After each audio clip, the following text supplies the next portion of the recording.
আসসালামু আলাইকুম। এখন শুনবেন সংবাদ শিরোনাম। পুরো বিশ্বকে ১৫০ বার উড়িয়ে দেওয়ার মতো পারমাণবিক অস্ত্র আছে যুক্তরাষ্ট্রের ভান্ডারে, হুমকি ট্রাম্পের। ৩ দশক পর পারমাণবিক পরীক্ষা চালানোর পক্ষে মার্কিন প্রেসিডেন্ট। সুদানের সংকট সমাধানে আমিরাতের মধ্যস্থতা মানবে না খার্তুম। আরএসএফকে সন্ত্রাসী সংগঠন ঘোষণায় আন্তর্জাতিক সম্প্রদায়ের প্রতি আহ্বান। শেষ মুহূর্তের প্রচারণা ঘিরে জমজমাট বিহারের বিধানসভা নির্বাচন। উন্নয়নের প্রতিশ্রুতি আর ভোটে কারচুপির অভিযোগ দিয়ে সরব সরকার ও বিরোধী দল। আসসালামু আলাইকুম। এতক্ষণ দেখছিলেন সংবাদ শিরোনাম, এখন দেখবেন বিস্তারিত।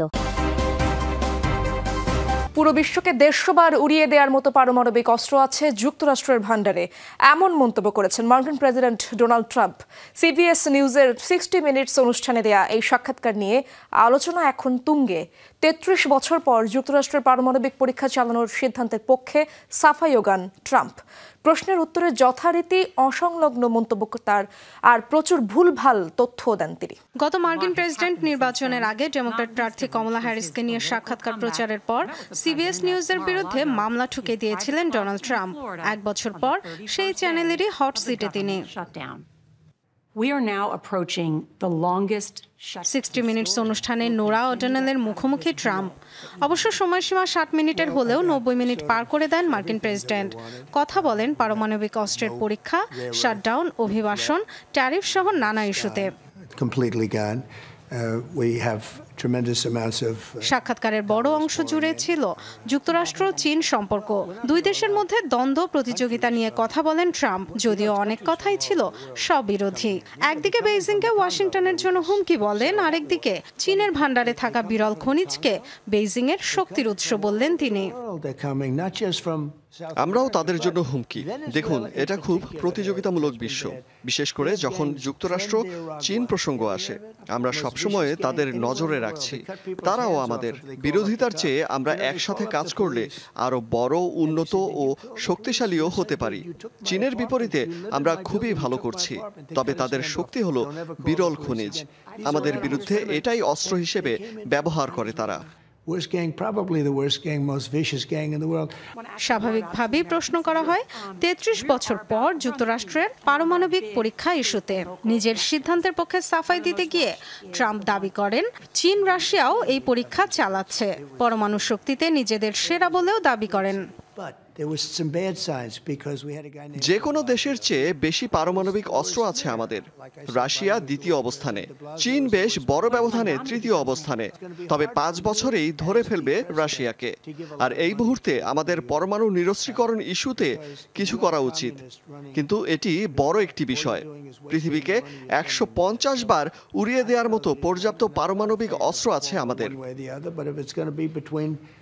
টেলিভিশনে 1/3 প্রচার করলেও পুরো 90 মিনিটের সাক্ষাৎকারটি অনলাইনে প্রকাশ করেছে সিবিএস নিউজ। এরপরই শুরু হয় আলোচনা। অনেকগুলো ক্লিপই ভাইরাল হয় সামাজিক যোগাযোগ মাধ্যমে। সমালোচনাও চলছে বিস্তর। নেটিজেনরা বলছেন ট্রাম্প মিথ্যার পর মিথ্যা বলে গেলেও ঝামেলা এড়াতে তা শুধরে দেননি প্রশ্নকর্তা। সুদানে চলমান সংকট সমাধানে মধ্যস্থতাকারী হিসেবে আরব আমিরাতকে মেনে নেবে না খার্তুম স্পষ্ট জানিয়ে দিয়েছেন দেশটির শীর্ষ কূটনীতিক ইমাদ-এল-দিন মুস্তাফা আদওয়ারি। আরএসএফকে সন্ত্রাসী সংগঠন হিসেবে ঘোষণার জন্য আন্তর্জাতিক সম্প্রদায়ের প্রতি আহ্বান জানান তিনি। আধা সামরিক বাহিনীটির সাথে খার্তুম প্রশাসন কোনো ধরনের আলোচনায় বসবে না বলেও সাফ জানিয়ে দেন আদাওয়ি। অন্যদিকে চরম মানবিক সংকটের মাঝে প্রাণ বাঁচাতে দারফুর ও কর্দোফান ছেড়ে পালাচ্ছে হাজার হাজার মানুষ। যেই সংযুক্ত আরব আমিরাতের বিরুদ্ধে উঠেছে সুদানে গণহত্যা ও যুদ্ধাপরাধে সম্পৃক্ততার অভিযোগ, সেই দেশই আবার রয়েছে দেশটির শান্তি আলোচনার মধ্যস্থতাকারী হিসেবে। সুদানে রাজনৈতিক সমাধানে পৌঁছানোর লক্ষ্য নিয়ে গেল সেপ্টেম্বরে যুক্তরাষ্ট্রের নেতৃত্বে গঠিত কোয়ার্টেট জোটের সদস্য আমিরাতের পাশাপাশি রয়েছে মিশর ও সৌদি আরব। তবে মধ্যস্থতাকারীর ভূমিকায় আবুধাবি থাকলে জোটটির উদ্যোগে কোনো ধরনের আলোচনায় অংশ নেবে না সুদান। জোর গলায় একথা জানিয়েছেন মিশরে নিযুক্ত সুদানের রাষ্ট্রদূত ইমাদ-এল-দিন মুস্তাফা আদাওয়ি। দেশটির বিরুদ্ধে প্যারামিলিটারি বাহিনী আরএসএফকে আর্থিক ও অস্ত্র সহায়তা দেওয়ার অভিযোগও তোলেন তিনি। যতক্ষণ সংযুক্ত আরব আমিরাত মধ্যস্থতাকারীর ভূমিকায় রয়েছে, আমরা জোটের উদ্যোগে কোনো ধরনের আলোচনায় অংশ নেব না। আবুধাবি চাইলেই তাদের আসল অবস্থান পরিষ্কার করতে পারে, কিন্তু আমরা তাদেরকে নিরপেক্ষ মধ্যস্থতাকারী হিসেবে ভরসা করছি না। আরএসএফের বিরুদ্ধে বেসামরিক নাগরিকদের ওপর যুদ্ধাপরাধ ও গণহত্যা চালানোর অভিযোগ তোলেন আদাউই। এমন পরিস্থিতিতে কেবল নিন্দা না জানিয়ে আন্তর্জাতিক সম্প্রদায়ের প্রতি কার্যকর ব্যবস্থা নেয়ার আহ্বান জানান তিনি। আন্তর্জাতিক মানদণ্ড অনুযায়ী আরএসএফকে একটি সন্ত্রাসী সংগঠন হিসেবে ঘোষণার দাবিও তোলেন সুদানের এই শীর্ষ কূটনীতিক। প্যারামিলিটারি বাহিনীর সঙ্গে খার্তুম সরকার ও সেনাবাহিনী কোনো আলোচনায় বসবে না বলেও স্পষ্টভাবে জানান তিনি। অন্যদিকে আরএসএফ আল-ফাশিরের দখল নেয়ার পর থেকে চলছে ব্যাপক বাস্তুচ্যুতি। পালিয়ে আসা হাজার হাজার মানুষ আশ্রয় নিচ্ছে নর্দার্ন প্রদেশের আলদেবা শহরে। সুদান প্রশাসন জানিয়েছে, নতুন আশ্রয় শিবিরে ব্যবস্থা করা হয়েছে খাদ্য, চিকিৎসা ও নিরাপত্তার। আলদেবায় এরই মধ্যে আশ্রয় নিয়েছে 4000-এরও বেশি মানুষ। শহরের পূর্বাঞ্চলে আল-আফাদ এলাকায়ও চলছে নতুন আশ্রয় শিবির নির্মাণের কাজ। প্রাণের ভয়ে উত্তর ও দক্ষিণ কর্দোফান থেকেও পালাচ্ছে মানুষ। হোয়াইট নাইলে আশ্রয় নিয়েছে উত্তর কর্দোফানের অন্তত 1200 বাসিন্দা, আর দক্ষিণ কর্দোফান ছেড়েছেন প্রায় 400 সুদানিজ। ইসরায়েলের কাছে আরও 3 জিম্মির মরদেহ হস্তান্তর করেছে হামাস। রোববার রেড ক্রসের মাধ্যমে গাজা থেকে 3টি কফিন গ্রহণ করেছে আইডিএফ। তেল আবিব প্রশাসন জানায়, ইসরায়েলের নেয়ার পরই শুরু হবে মরদেহগুলো শনাক্তকরণের কাজ। এ নিয়ে মোট 17 জন ইসরায়েলি ও বিদেশি জিম্মির মরদেহ ফেরত দিয়েছে সশস্ত্র গোষ্ঠীটি। বিনিময়ে 225 ফিলিস্তিনির মরদেহ হস্তান্তর করেছে ইসরায়েল। চুক্তি অনুযায়ী এখনও উপত্যকাটিতে রয়ে গেছে 8 ইসরায়েলি ও বিদেশি জিম্মির মরদেহ। ইসরায়েলের অভিযোগ, মৃত জিম্মিদের ফেরত দিতে খুবই ধীর গতি দেখাচ্ছে হামাস। তবে সশস্ত্র সংগঠনটির দাবি, ধ্বংসস্তূপের নিচে চাপা পড়া মরদেহগুলো উদ্ধারে কাজ চালিয়ে যাচ্ছে তারা। প্রতিশ্রুতি আর কারচুপির অভিযোগকে ঘিরে বিহারে চলছে বিধানসভা নির্বাচনের শেষ মুহূর্তের প্রচারণা। কংগ্রেস সহ বিরোধী দলগুলোর অভিযোগ, মহারাষ্ট্র, মধ্যপ্রদেশের মতো বিহারেও ভোট চুরি করে ক্ষমতায় আসতে চায় বিজেপি। অন্যদিকে কেন্দ্রের ক্ষমতাসীনরা চালাচ্ছে ধর্ম ও উন্নয়নের প্রচারণা। এদিকে বিহারের বিধানসভা নির্বাচনকে দেখা হচ্ছে কেন্দ্রীয় রাজনীতির জন্য অ্যাসিড টেস্ট হিসেবে। চলছে শেষ মুহূর্তের প্রচারণা, তাই সর্বোচ্চ উজাড় করে দিয়েই দল আর প্রার্থীদের পক্ষে চলছে ক্যাম্পেইন। বিহারে বিধানসভা নির্বাচনের বাকি আর মাত্র একদিন। শেষ মুহূর্তের প্রচারণায় তাই অংশ নিয়েছেন প্রধানমন্ত্রী নরেন্দ্র মোদী। পাটনা সহ রাজ্যের গুরুত্বপূর্ণ জেলাগুলোতে চলছে জনসভা। বিহারে এককভাবে সরকার গঠনে মরিয়া মোদী তাই তুলে ধরেছেন উন্নয়নের নানা ফিরিস্তি।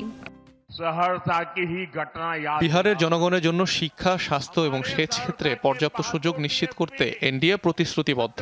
বিহার থেকে অভিবাসন বন্ধ করতে এবং রাজ্যে পর্যাপ্ত কর্মসংস্থানের সুযোগ তৈরি করতে পদক্ষেপ নেব আমরা। অন্যদিকে কংগ্রেসের সাথে জোট গঠন করেছেন আরজেডি সহ অন্যান্য স্থানীয় দলগুলো। আরজেডি নেতা তেজস্বী যাদব এবং কংগ্রেস নেতা রাহুল গান্ধীর নেতৃত্বে চলছে প্রচারণা। এবার নির্বাচনের শুরু থেকেই আলোচনায় বিজেপির ভোট কারচুপির ইস্যুটি। প্রচারণা শেষ দিনেও একই ইস্যুতে সরব রাহুল গান্ধী। মহারাষ্ট্র, মধ্যপ্রদেশ, কর্ণাটকের মতো রাজ্যগুলোতে ভোট চুরি করেছে বিজেপি। এবার বিহারেও সেই চেষ্টা চালাচ্ছে তারা। তবে ভোটাররা এবার সেই ষড়যন্ত্র রুখে দেবে। তবে বিশ্লেষকরা বলছেন, জয় পরাজয়ের ব্যবধান করে দিতে পারেন রাজ্যের সবচেয়ে প্রভাবশালী নেতা বর্তমান মুখ্যমন্ত্রী নীতিশ কুমার। বিজেপি জোটের সাথে অংশ নিলেও যে কোনো সময় দল বদল করতে পারেন তিনি। নির্বাচনী প্রচারণার সময় বিহারের স্থানীয় জেলেদের সাথে মাছ ধরলেন কংগ্রেস নেতা রাহুল গান্ধী। রোববার বিহারের বেগুসরাইয়ে নির্বাচনী প্রচারণের ফাঁকে স্থানীয় জেলেদের সঙ্গে পুকুরে নামেন এই কংগ্রেস নেতা। পানিতে নেমে জাল টেনে মাছও ধরেন তিনি। এ সময় স্থানীয় জেলেদের সঙ্গে তাদের কাজের চ্যালেঞ্জ ও দুর্ভোগ নিয়ে কথা বলেন রাহুল। তার সঙ্গে ছিলেন বিকাশশীল ইনসান পার্টির সভাপতি ও রাজ্যের সাবেক মন্ত্রী মুকেশ সহনীয়। এর পাশাপাশি ছিলেন কংগ্রেস নেতা কানহাইয়া কুমার।